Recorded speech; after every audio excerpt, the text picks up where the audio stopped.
Well, hello guys, my name is Nick from Nickstoygarage, and today I'm back with a Matchbox Planet Scout, a nice, quick and easy video. But first, before I start this restoration, I recently made a Patreon. The link is in the description down below. Now, don't feel that you have to donate to me, but it just will really help me out that I can keep making these videos, especially in this lockdown period where I don't really have an income because I cannot go to work. Oh well, so if you want to donate, feel free to do it. The link is in the description down below, and I don't think I'm going to say that a lot because I don't like taking money from you guys. So here it is, the Planet Scout. It's yellow, it's green, it's black, it's broken. As you can see, there's a piece of the button missing. I did try to recreate that, but it just didn't really work. You don't notice it, it's on the bottom. So, what I did notice is there were a million rivets holding this thing together. 4 rivets holding in the axle, so the base. 2 rivets holding the base, 2 rivets there, 2 rivets there. Rivets going. It's a rivet fest. Oh well, after about 65 minutes of drilling out the rivets, the model is ready to release. Now, this did take me a while because, well, I'm not the best at releasing bases. Not sure where that sentence came from, but oh well. So I take my handy dandy screwdriver and it's time to release the base. It is held in by 4 rivets. I'm going to repeat myself again, and I have no idea why. This took an age to take it off. But oh well, it worked out in the end.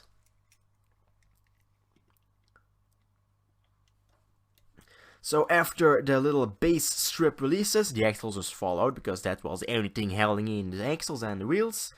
And normally the base the actual base from the model, it should release, but it's been held in by the 2 rivets on either side, and on the, I think one of the 2, I think the front rivet that's gone through and through, that also holds in the little basey thingamajig. Oh well, after about 60 minutes again, I got this thing to release. The sides snapped out relatively easily, but I just didn't want to break it like I usually do. I do break a lot of these cars. But after about, well, you can see it, I'm keep talking, the base just releases. There we go. Inside, you can see there is a 1 rivet that goes through and through. Inside there is a little silver bit, that is the grille, the little thingy on the top, and obviously it's the windshield that is quite dusty. Never seen a windshield that dusty before, but oh well, a good cleaning and polishing and it should come back to life. So here are all the components after I took everything apart. So it's time for my favorite step of every restoration, and I think my greatest investment so far. It's my sand blasting cabinet. So normally it takes a lot less time, but because there are 2 parts and there are a lot of, well, edges, I guess, it took about 2 or 3 minutes to take everything off. But I just love this because in the beginning I did the paint stripper thing and the paint came off sometimes, but the cleanup afterwards was horrible. With this, just put some sand on it and it's gone. So after the sand blasting is done, it's time for primer. So for primer, I'm using a fine surface primer by Tamiya. It's for plastic and metal. I'm doing 3 coats in total for both the base plate and the upper bit, leaving between, well, about 10 to 15 minutes to dry between coats, depends on how warm it is at that point in my little working studio. By the way, at the moment I'm actually moving my studio from the spare room to the attic, so I don't have to, because I'm doing all in one station. I have to move my painting cardboard box for my disassembly step, for the reassembly step, and if I move upstairs there's a lot more space that I can just, well, leave everything where it is supposed to be, and the videos will just come out faster, easier, and I hope the quality will be, well, better, I guess. So while I've been rambling, I'm doing the first coat of the base, which is obviously yellow. Again, 3 coats in total, 15 to 20 minutes dry between coats. Now, originally the top bit was a little darker green, but I figured it's going to be on a planet and I want to see my Planet Scout from, well, my lazy seat when it's roaming a planet. So, well, what color else than bright green? That was my imagination, and I think it turned out quite well. Next, it's time to put some hot soapy water, take my toothbrush and clean up the dusty windshield, because it's quite dusty. Now, I'm not sure how the dust came screen the model. Normally the dust is inside the model, but well, it's a Planet Scout, planets are weird. So when the glass is all cleaned up, I also give the base plate a little rub down, because it was also quite dirty, and also the wheels and axles get a nice finishing. I did not redo the wheels this time, because the wheels itself looked pretty good.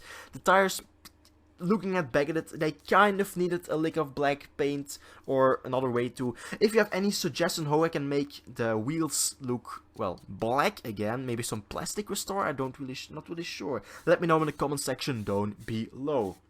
Now for the interior grille, headlights and top bit, I decided to go with a silver spray, just from the Action, the dollar store from Belgium. And it turned out quite well. I don't have the actual silver-ish paint, but this is the closest I can get. No, because it is a Planet Scout and there's a lot of traffic on other planets, we need some rear lights, obviously, so no aliens crash into the back of my Planet Scout. And what's better than one, or not two, backlights? It's a million. So I painted on a million, well, not really quite a million, but almost there. And next, it's on to the polishing of the windshield. So I take my drill bit with my polishing bit. I know it's not the best way to polish a windshield, and I do plan on ordering some of that floor polish so I can make the windshield look like new again.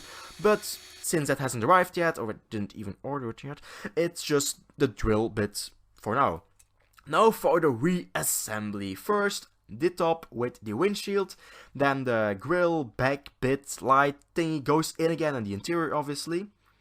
Next, you can see there's, I think it's supposed to be a searchlight on top of it, not really sure. Next, the base snaps back into place. As you can see, I didn't really get to fix, I tried to fix it off camera, the little base strip, so the axle won't, well, fall down that much, but whatever I did, it just didn't really look good.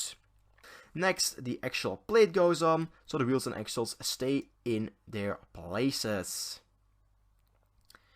This also took a while because they don't really snap into place, and I just had to glue those ones into place. So let's take a look at it before the restoration, when it was still, well, dark green, missing paint, and something from a different planet. And when it's all done spinning, let's take a look at it after the restoration in 5, 4, 3, 2, 1. There it is. It's bright green and yellow. It's back. It's has taillights, and I'm happy with it. So please leave a like, subscribe, and hope to see you in a future video. Bye.